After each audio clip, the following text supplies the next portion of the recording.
Welcome to Lifespring Church. We hope you enjoy this message. Thanks, Craig. I was going to say, hopefully my message won't be too pants, so we'll see. Sorry, I've lived with James a long time. Okay, so we are continuing, which you may not remember, we started our series on the parables, which I'm really excited about. We started it, Pastor James started us off about a month ago, and then we've had Easter. I don't know if you remember, we had the week where Angeline courageously let Holy Spirit do what he wanted to do. But today we're back, and we are starting with one of my favourite, might be one of your favourites, hopefully it might be by the end, and definitely one of the most well-known parables, which is the prodigal son. So, just as a reminder for anyone that maybe doesn't know, parables are stories that Jesus used to teach us. He taught in many ways, and this was just one of the ways that he used. The stories that he used were real, they were relatable, sometimes they were surprising, sometimes they were meant to reveal stuff to us, and sometimes they were meant to let us kind of search for what he was saying. But all of them were to provoke us to think. So I do want us to get our thinking caps on a little bit this morning, okay? And it's always, always, always an invitation into the kingdom of God. So this story may be well known. It's a story about a family.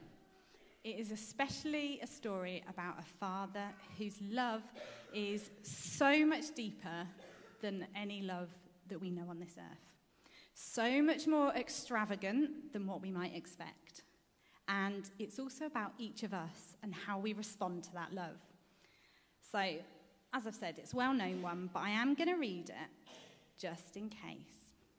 And it's good to hear it how Jesus taught it. So, and he said, "There was a man who had 2 sons, and the younger of them said to his father, 'Father, give me the share of the property that is coming to me.' And he divided his property between them. Not many days later, the younger son gathered all that he had and took a journey into a far country. There he squandered his property in reckless living.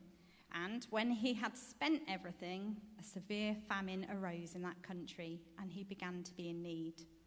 So he went and hired himself out to one of the citizens of that country, who sent him into his fields to feed the pigs. And he was longing to be fed with the pods that the pigs ate, and no one gave him anything. But when he came to himself, he said, 'How many of my father's hired servants have more than enough bread? But I perish here with hunger. I will arise and go to my father, and I will say to him, Father, I have sinned against heaven and before you. I am no longer worthy to be called your son. Treat me as one of your hired servants.' And he arose and came to his father. But while he was still a long way off, his father saw him, felt compassion, and ran and embraced him and kissed him. And the son said to him, 'Father, I have sinned against heaven and before you. I am no longer worthy to be called your son.'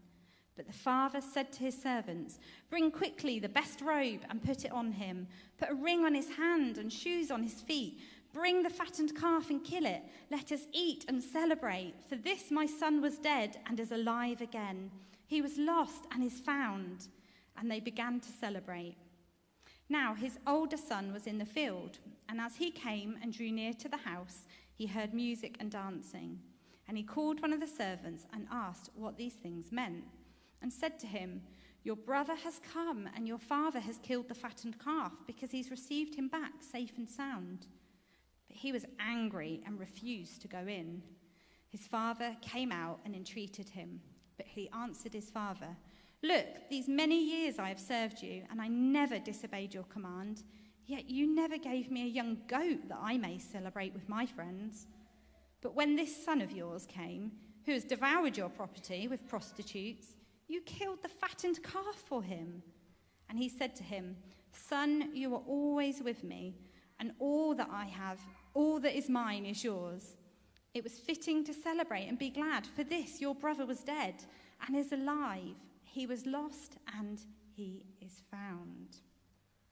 So this morning, I wanted to do something a little bit different. So I'm going to invite some guests up to join with me, and we're going to share a little bit about the story. Just give us one moment.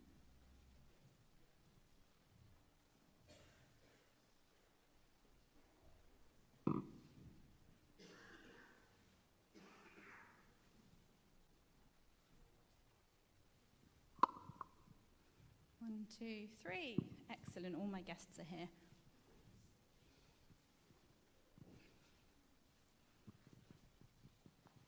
So, good morning. Welcome to Chat Show with Pastor Emma. Okay, so we have our younger brother, our older brother, and we have our father. Okay, so... I don't know though. So, Gabe's our younger brother. What happened? What was it that made you leave home? I think it was, do you know what, I was so selfish. All I could think about was having control over my own life. Just wanting to be out there, to experience everything that's around, to actually feel like I was becoming my own man, like I was in control of everything around me. So yeah, it was this really, really selfish just desire to be by myself, do my own thing, and to the point where I wasn't even thinking about anyone else, but yeah. Yeah, of course, because actually, when you asked for your share of the property, it wasn't just rude. You were wishing death on your father, right? Yeah, I just wanted the inheritance. I needed the money to do what I wanted to do, and so all I saw was my need, or my want, rather than my need. Just saw yourself and what you wanted. Okay. And what was life like out there? You left behind everything that was kind of clean. You ended up in a Gentile land, in the most unclean place imaginable for a Jew.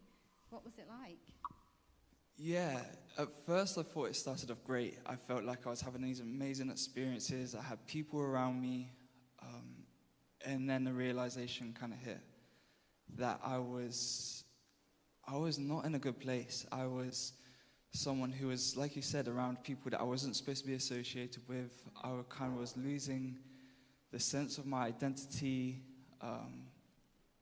coming from that line of being Jewish and that the value in that. But yeah, it began to be like a slight decline where everything began to fall apart.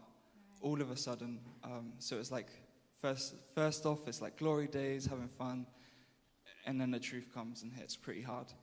Yeah. And so, what did happen? You said things got pretty bad. You mean you were feeding the pigs? It couldn't have got any worse for you. This kind of lowest of the low, right?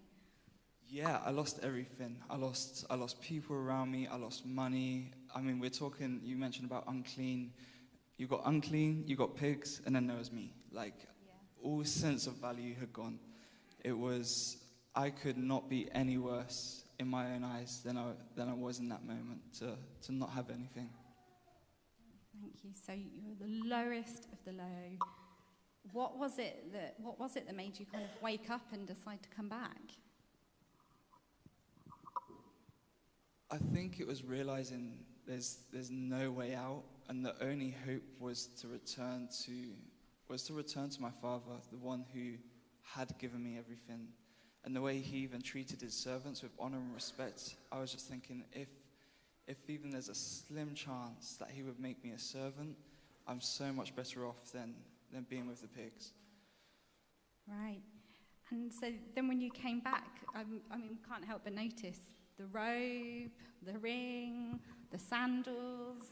What do these mean to you? Can you explain to us what these mean? It's honestly, it's amazing.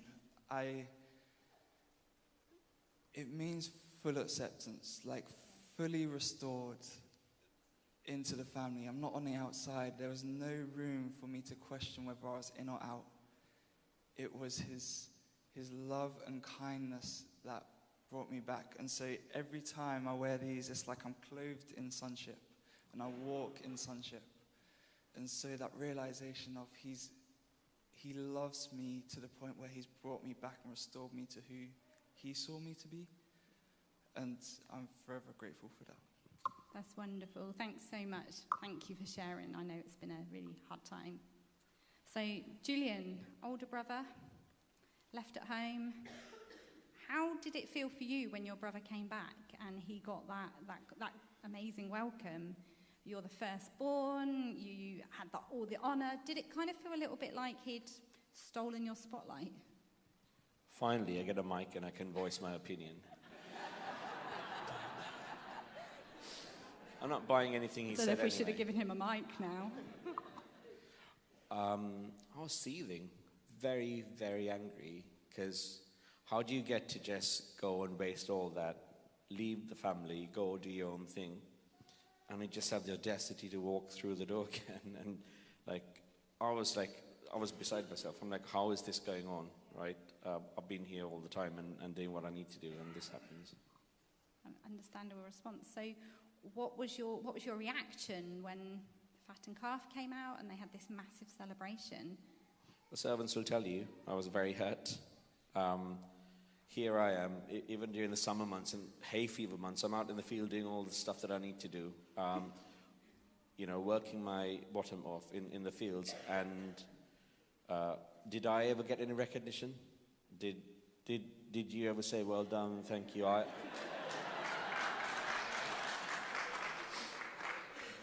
I'm like, can I have a party with my friends now? You got this and that to do. Yeah. And then this guy just, no.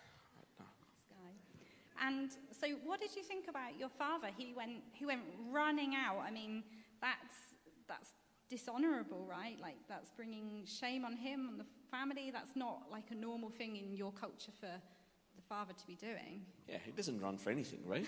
And then there's rules for this stuff, right? All I've been told all my life is rules, rules, rules. Eye for an eye, tooth for a tooth. And I'm sure there's scripture somewhere that says that you don't just welcome him back. I thought it was really kind of out of character.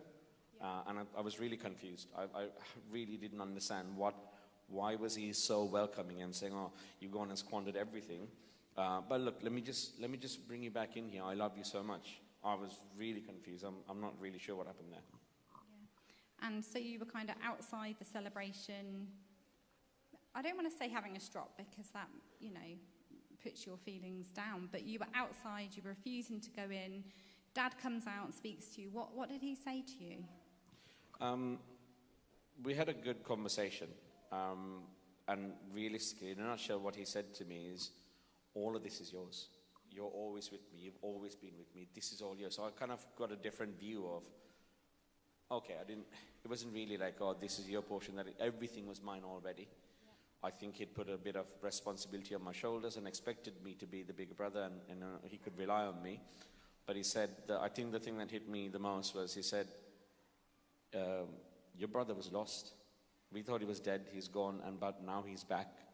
And that was a reason to celebrate. So let's celebrate together. So kind of won my heart over. Wonderful. Thank you so much. I know it's been a really difficult time for you, and we didn't want to forget you in all of it as well. So, Sam, our father. Yes. What was it like for you watching your son leave? He wished you dead.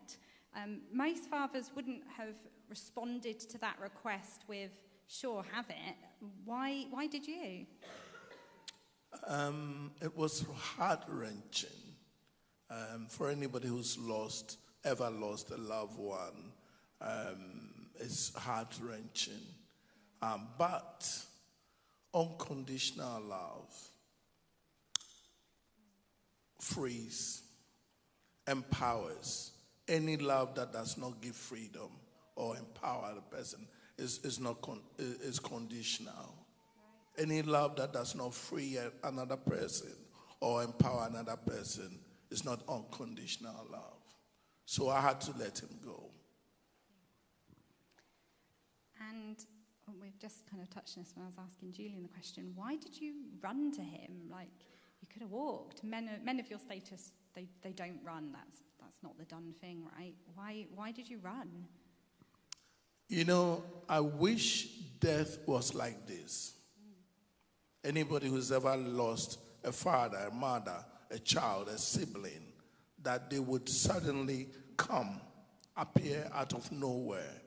And I dare the person to remain static when this person who has been dead, gone, suddenly reappears. A static joy knows no dignity. A static joy knows no status. And that was the ecstasy of the joy of seeing this boy that I thought was gone forever. It was like seeing the dead resurrected in front of you, right? Yeah. So, I mean, I don't know, maybe you guys have spoken about this, but he had more in his apology that he wanted to say to you, and you'd kind of cut him off. You didn't let him even finish his apology. Why was that? You didn't even want to hear what he had to say. You were just happy to see him. Again, deep love. Deep love. Shroud gathers a person in. I believe that there was no need for him to continue to revisit the fallen state in which he was. And so I had to step in because restoration was now. And I had to let him know that love does not keep a record of wrongs. Amen. And again, in your culture, you could have disowned him. You could have done that ceremony where you cut him off.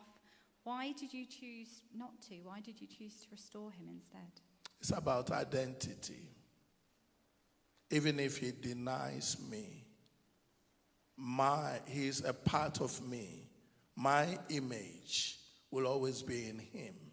And anybody who sees him anywhere would always say, he's the son of this man. And so, in disowning him, I'll be disowning myself. Because even if he does not recognize that I am his dad, people will recognize that I am his dad. So, disowning him would be disowning myself and disowning his identity. Yeah, wonderful. Thank you so much. And my last question for you is Julian again. You went out to him. Why did you do that? You could have just said, "Oh, we'll deal with him and his kind of strop later. We're here. We're celebrating my dead son." Why did you take the time out to speak to him as well?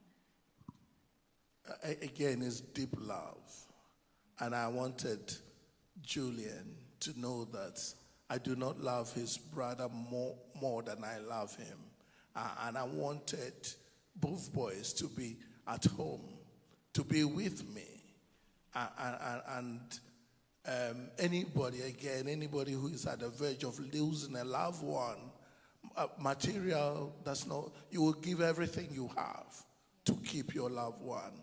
So I went out to him to explain to him that his brother does not have any more higher love than he has. And also, the baseline is that I will want the two boys to get on together.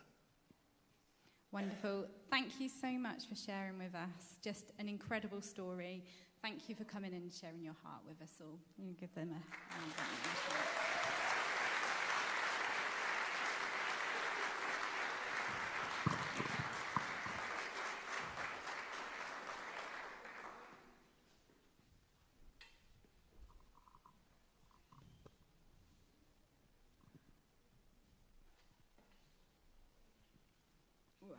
Thank you for bearing with. I was going to say James was going to disown me today because I'd brought paper, but I'm back to the iPad now, so we'll be all right. Okay. So it's an incredible story. And you know, that story is our story as well. It's become famous because it's relatable.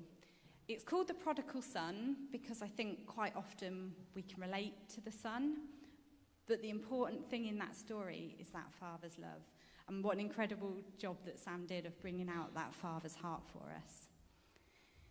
And yeah, in the parables, they're often relatable. We can relate to the son, probably we can relate to the older brother, but we don't often see a lot of that love of the Father.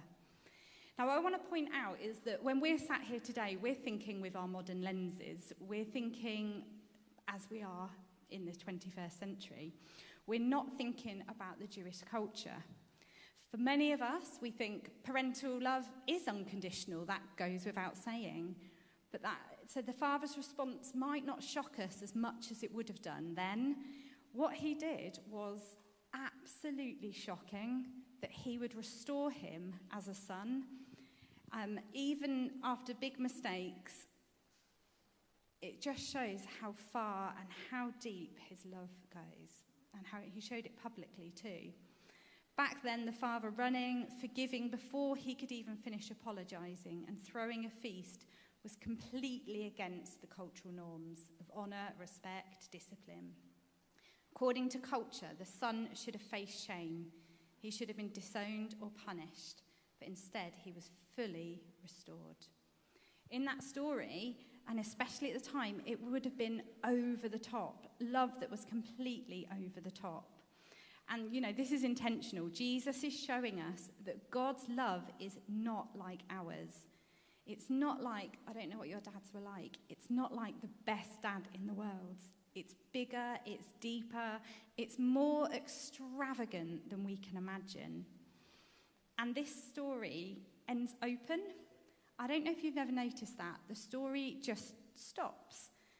There's no end. They didn't all live happily ever after. They might have done, we don't know. We don't know if the older brother came round and decided to come into the party. We don't know if the younger brother remained repentant, or if he, got filled up, got what he wanted and went off again. We don't know if he stayed in that position as a son. And we don't know what happened next. And that's because the ending is yours. I asked you at the beginning to put your thinking caps on, so hopefully they're still on. Where are you in this story? Maybe you're the younger son. And I think to some extent, whenever we decide to go our own way instead of God's, we're all that younger son. And maybe that is part of why it's known as the prodigal son. Maybe you've made mistakes, maybe really big ones. Perhaps you're wondering if God could really take you back. You're thinking your mistakes are just too big. Well, he's watching out for you. God's watching and waiting for you every day. He's already running towards you, and he wants to fully restore you in relationship. Maybe you feel like the older brother. Maybe you've been faithful, you've been doing all the right things, but you're feeling overlooked or unappreciated. Maybe you've watched others receive grace and thought, what about me? Maybe you're keeping score, feeling like you deserve more because of all that you've done. Maybe you struggle to celebrate when someone else is forgiven or restored or recognised. Maybe like the older brother, and it kind of sounded fair. I thought Julian gave a really fair point. This isn't fair. This doesn't seem right. But maybe you're kind of standing outside of that joy, watching in. Maybe you're holding on to what's fair. Maybe it's time to let go of some of that. And let God remind you that everything he has is yours. He sees you, and he's with you too. Maybe you're a parent, a friend, a sibling. Maybe you're the one praying and waiting, hoping for someone you love to come back. God is waiting. He's working. And maybe God's calling us to be more like the Father. Maybe he's calling all of us to be more like the Father. Not to treat people the way that they deserve, but to love in a way that's not stingy, but extravagant. Not to give the bare minimum, but to love people fully. To run and forgive and restore. I want to ask you this. Who in your life would it shock you to forgive? Who would it shock others to see you love? Where are we drawing the lines? Where is God's love challenging us? Who is it in our lives that we're finding hard to love like that? Maybe you're not the younger son. Maybe you haven't messed up big. Maybe you're not the older brother. Maybe you still need to know that depth of the Father's love for you. Not just in your head, not just on paper, but in your heart. Maybe you've heard about his love. We've sung about it today, but there's more. Maybe you're comparing God's love to your own dad. I've said that already, but whether that was good or whether it was painful, maybe you're holding on to some of that. God's love is deeper and stronger and more constant than any love you've ever known.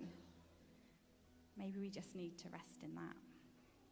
Corrie ten Boom is quoted as saying, "There's no pit so deep that God is not deeper still."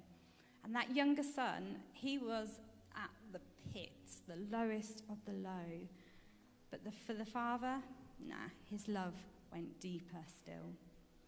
The robe, the ring, and the sandals, they were really, really important. They were about his identity, about who he was. He was a son. Wherever he went, he would be a son. And that's the same for each of you as well. Wherever you go, you're a son. You're a child of God. He is your father. The robe is ready, the ring fits, and the sandals are waiting. And finally, maybe you've never known God, and certainly never known that God is like this. Maybe you've heard about him. You've never really believed that this love is for you. Maybe you've always thought of God as distant or angry or uninterested. Maybe you felt like you need to earn his love. The truth is, he's a father who sees you, who loves you, and who is waiting to welcome you home. So maybe today is that day that you're going to take a step towards him and discover that actually he's already waiting. He's already running to you. And so today you can. I'm going to invite Pastor James to come up and lead us in some prayer.